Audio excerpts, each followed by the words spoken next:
Hey, what's going on, you guys? It's Aces High, and today we're continuing our World War One series.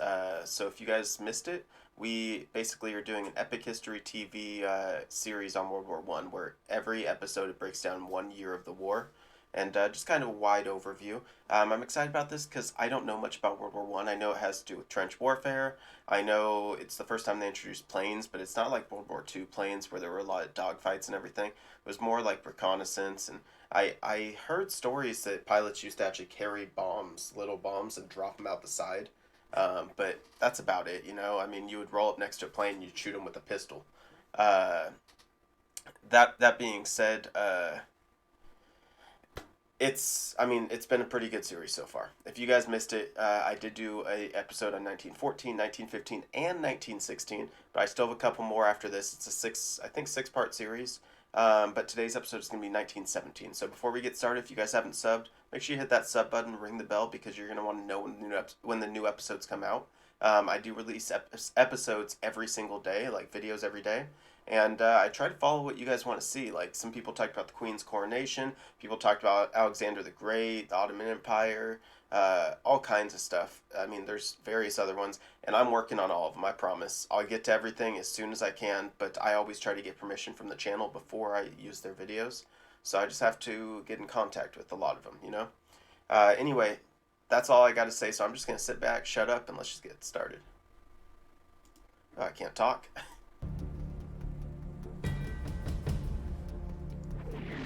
In 1916, World War I became a war of attrition. Both sides began to focus less on winning victory on the battlefield than grinding down the enemy, and inflicting such enormous losses they would be forced to surrender. In 1917, the strategy will push Europe's major powers to the brink of collapse.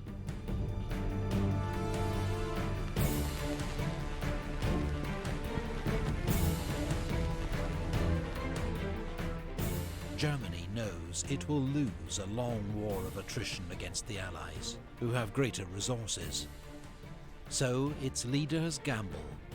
They resume unrestricted submarine warfare, believing their U-boats can cut off Britain's food imports by sea and starve the country into surrender within 6 months. But the new shoot-on-sight tactics mean neutral American ships will inevitably be caught in the crossfire, risking America joining the war on the Allied. Yeah, that's a huge risk, because if America ends up joining the war, I mean, it's just another huge resource against you, and you're already not looking so good, you know? Side. Just 2 days into the campaign, the SS Housatonic, an American steamer carrying wheat from Galveston, Texas to England, is sunk by a U-boat. The British then pass to the US government a telegram they've intercepted from German Foreign Secretary Arthur Zimmermann to the German ambassador in Mexico. Germany is encouraging Mexico to attack America if America and Germany end up at war. The so-called Zimmermann telegram puts yet more pressure on US President Wilson to declare war on Germany. I know Wilson is trying to stay out of the war, but eventually the Americans will probably have to enter it. I mean, that's all there is, you know?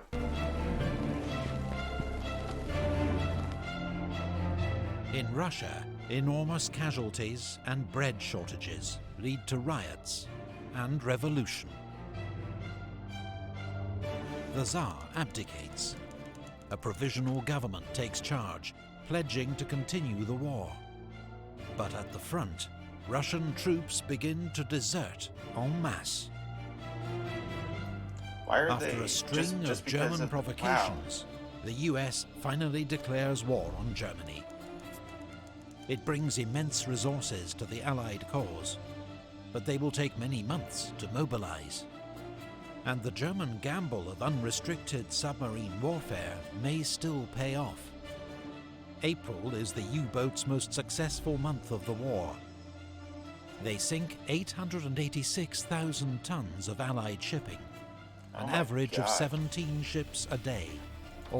That's incredible. 17 ships a day. I was just about to ask how many ships that is, but 17 ships a day for 4 months? I mean, think about how many ships that is. I'm not going to do the math right now, but let's just round up to 20.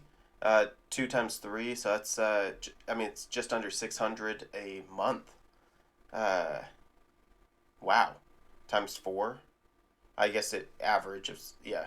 So, yeah, I mean, that's, what? And then let's go down from there. Let's just say about 2,200 ships. That's incredible. Wow. All packed with urgently needed food and supplies. Britain will face starvation if the U-boats are not defeated soon. Does Britain really rely on other countries such as the U.S. and everything for that much food? I mean, they've got a lot of pasture land. I know that they've had colonies all around the world for a long time giving them stuff.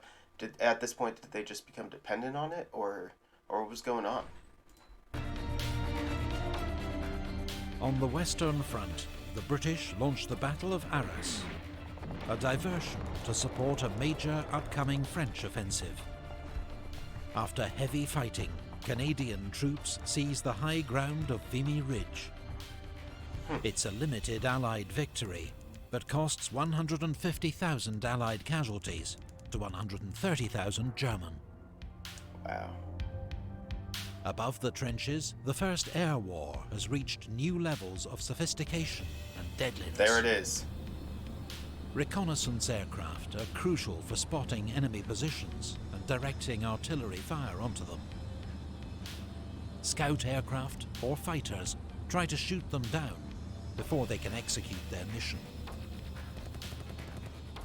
New models of aircraft are developed every few months, but that spring, the superiority of German aircraft leads to heavy Allied losses in what becomes known as Bloody April. Here's the thing, too. Just a second ago, we saw them loading up the bombs into the planes. Those are the bombs I'm talking about that the pilot would actually just drop out, you know?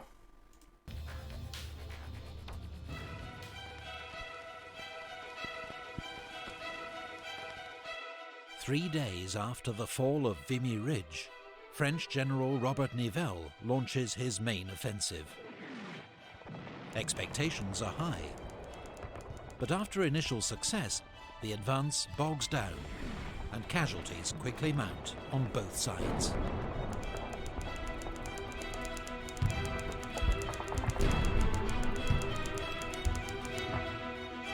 Wow. The apparently senseless losses cause morale in the French army to collapse. I believe it. It's Whole a lot of units losses. mutiny, refusing to attack. General Nivelle is sacked as French commander-in-chief and replaced by General Pétain. He didn't have that for very long. What was it, 6 months or something? It was less than a year. Or maybe more than a year, but it was the last episode that he was made French commander. Hero of Verdun, who promises no more suicidal attacks. Okay. That summer, at Messines Ridge, the British tunnel under the German lines and detonate 19 enormous mines under the enemy position. It's the largest man-made explosion in history to date, and paves the way to a brilliant but highly local British victory.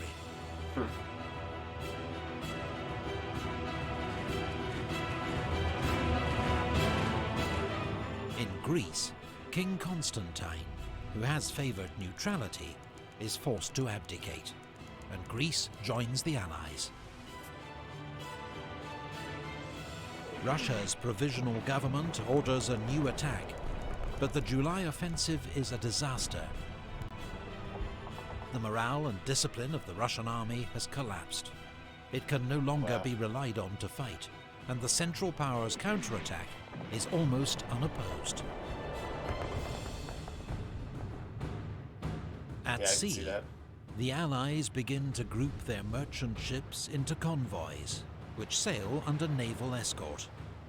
The new system leads to a steady fall in losses. Okay. The tide is turning in the U-boat war. Here's the thing, though. At this point, did they have radar system? I mean, now that was more, what, World War II, so how did they see the U-boats coming? Even with these military ships. Did a U-boat have to surface to actually shoot, or could it shoot underwater, like torpedoes, or I mean, what was going on? You know, if you guys know, let me know. As discontent with the war grows in Germany, the German parliament, the Reichstag, passes a peace resolution, calling for a peace of understanding and reconciliation. It's ignored by the German High Command, which now effectively rules the country as a military dictatorship. In Belgium, the British launched their major offensive of 1917, the Third Battle of Ypres. It will be remembered as Passchendaele. Okay. Heavy shelling, rain and broken irrigation channels turned the battlefield into a sea of mud. This guy looks huge. This guy looks pretty big too, but this guy looks huge. It's got to be all the clothes he's wearing, right? Is he wearing like 4 layers or something? Seriously, this guy looks like Andre the Giant or something. And also, how deep is that mud? I mean, Jesus, dude. This guy's up to like his neck. In these impossible conditions, all hopes of a breakthrough soon fade. Wow. The attack is called off after 3 months, by which point the British have suffered 240,000 casualties, the Germans 200,000.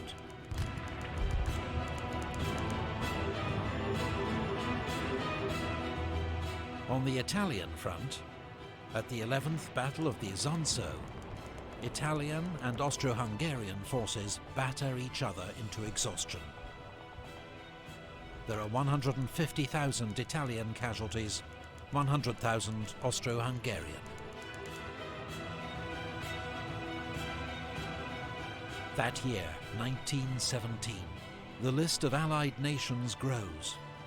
Brazil, Liberia, China, and Siam. It makes sense that Liberia would join the Allies because it was a country formed from freed slaves from the U.S. I served in the Peace Corps as a teacher in Liberia for a couple of years, and I gotta tell you, they love America. I don't know what it is. It doesn't matter. I mean, you ask an average American, where's Liberia, and they think you said Libya. You know, and even then, most Americans, that I know at least, can't tell me where Libya is either. But let alone Liberia. They probably never even heard of it. But you go to Liberia, and they see themselves as a little sibling to America. You know, it's just it's such an interesting thought, but, I mean, it makes sense that they would declare war as well. All declare war on Germany as a result of German U-boat attacks, or to curry favour with the Allies. China will contribute many thousands of labourers working for the Allies in Europe, the Middle East, and Asia.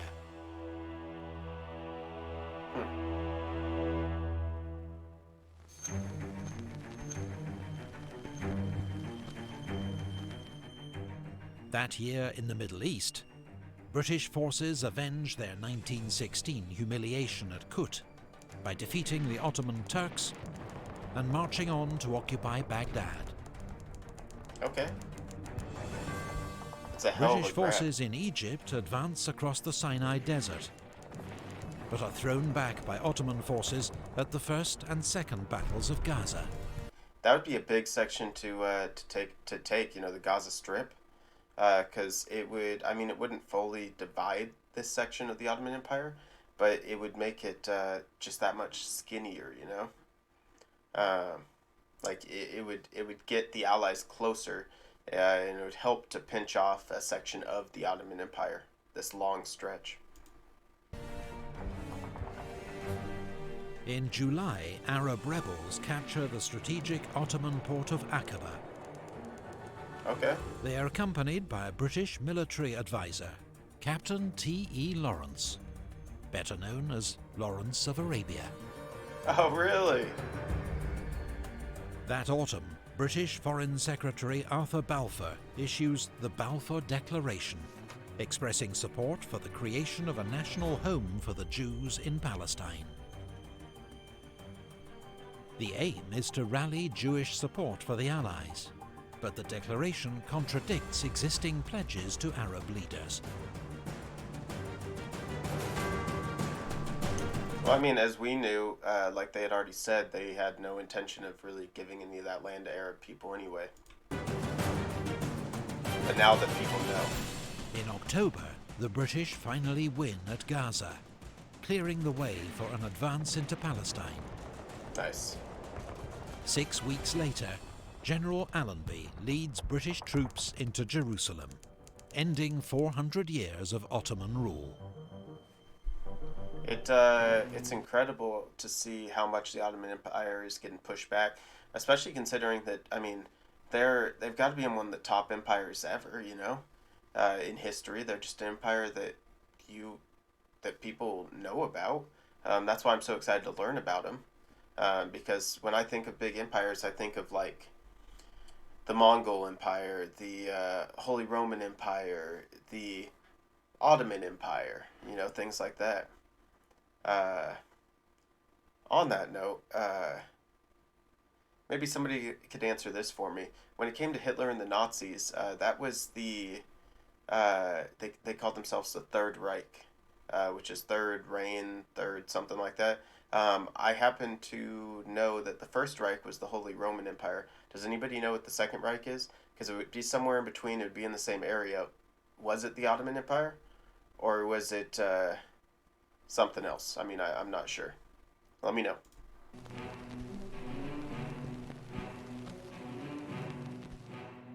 With Russian forces in disarray, Germany is able to move troops from the east to the Italian front. At the Battle of Caporetto, they helped to smash through the Italian army, advancing 70 miles and taking 250,000 prisoners. Wow. British and French divisions, desperately needed on the Western Front, have to be redeployed to shore up the line. In Russia, a second revolution brings Lenin's Bolshevik party to power. He is determined to end Russia's involvement in the war.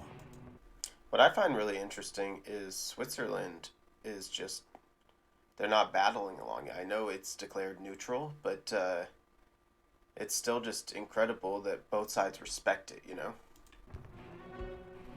In France, Georges Clemenceau becomes Prime Minister. Nicknamed the Tiger, he promises total war and total victory. Wow. But for the Allies in late 1917, final victory looks uncertain. Russia has stopped fighting. French armies are recovering from mutiny. The Italian front has almost collapsed. And American reinforcements still seem a long way off. Yeah. For the time being, the British are the only effective Allied force in the field. So the British attack at Cambrai with the first major tank assault in history. Nice. On the first day, nearly 400 tanks spearhead an advance of several miles through German defenses. Yeah, 400 tanks. Could you imagine if it was one of your first times ever even seeing a tank, not knowing its real power and everything? Even though it's just a basic tank, it would still be terrifying, let alone if you see 400 of them. Just a line of tanks coming at you. Oh my God, I'd go number 2. I'd poop my pants. But then the tanks break down or are knocked out. Just the kidding. Germans rush in reinforcements, and the gains are lost. Wow. Finland declares independence from Russia. Romania, isolated by the Russian collapse, signs an armistice with the Central Powers. 6 days later, Russia also signs an armistice. The Allied Eastern Front is no more. Oh, wow. 1917 has seen one major Allied power, Russia, knocked out of the war. That's the thing too, is that means that now all these troops on the Eastern Front, you can restation a lot of them because there probably won't be much battling. You're going to leave some just in case something happens, but a lot of it can now go to the Western Front, which makes it a lot scarier for the Allies. In all reality, it's going to help a lot when America gets its troops in there, but they need to hurry. But the arrival of a fresh new ally, America. Yeah. Germany knows only military victory can now save it from being overwhelmed by Allied resources, and begins planning one last massive onslaught for the spring of 1918. All right, well, let's have a chat about that, you guys. 1917, it was a big turning point, you know? Russia kind of stood down. Russia had a lot of problems. France had a lot of problems. Great Britain is staying strong. They introduced the tank, but it's kind of a pile of crap, you know? First version of anything is going to be bad. I mean, think about the Wright brothers trying to fly their Wright Flyer, or Wright Glider, whatever they called it. How many attempts did they have? They attempted several times down at Kitty Hawk. It's the same type of thing. Anything that's new, it's not going to be ready right away. That being said, though, I'm really looking forward to 1918. Maybe I'm a little biased, but I'm excited for Americans, you know. That being said, till next time, stay high, and I'm out.